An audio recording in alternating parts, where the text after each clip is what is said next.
getting a little bit picky in some thoughts about the Edinburgh Fringe and other Fringe festivals too. And this particular bit of pickiness is around sight lines. Now, if you've made theatre before and if you've toured your shows, you'll be well aware that different venues have different sight lines. And sight lines can mean different things, but essentially they are the lines of sight onto your stage. And an example of that might be where the sight lines actually are blocked. So sometimes they are cheaper tickets in venues because there is a bit of a column in front of you and you have a restricted view, so the line of sight is restricted. And sometimes the sight lines mean that something you don't want the audience to see can be seen,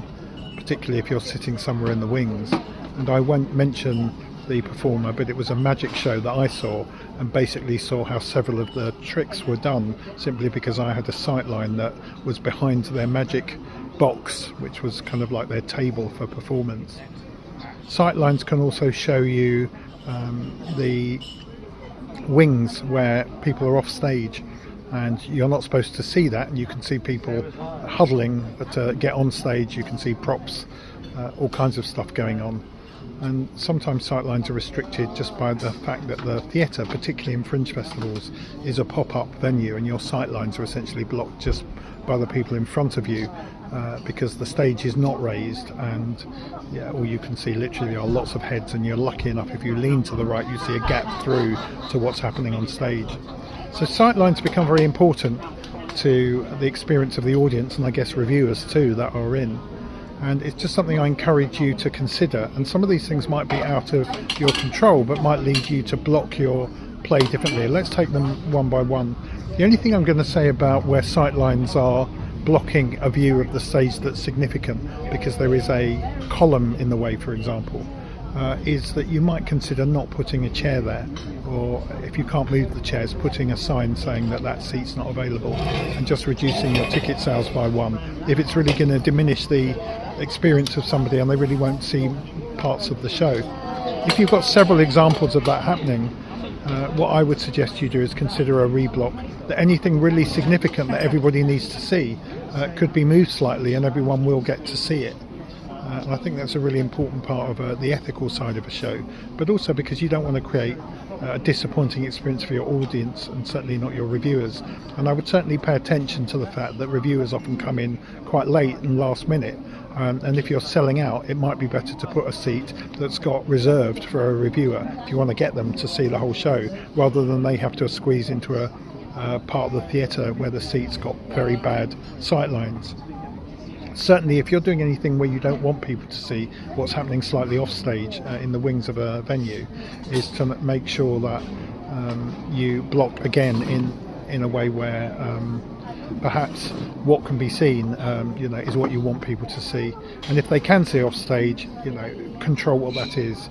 Maybe people are not just standing there waiting to go on, but they're out of sight of that wing, and you just have to rethink that a little bit, and don't have mess and don't have things in the way where people are going to be looking at what's actually going on. And sometimes sight lines that are taking somebody right to off stage, make sure that windows are properly blacked out, that there isn't stuff happening along corridors because there is a show live, and you certainly want people not to get distracted by that. Sight lines where you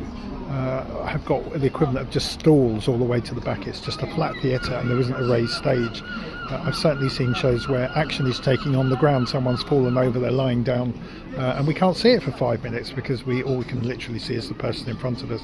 Again, you might need to think about that. Suddenly somebody lying on the ground might be somebody leaning against a wall instead.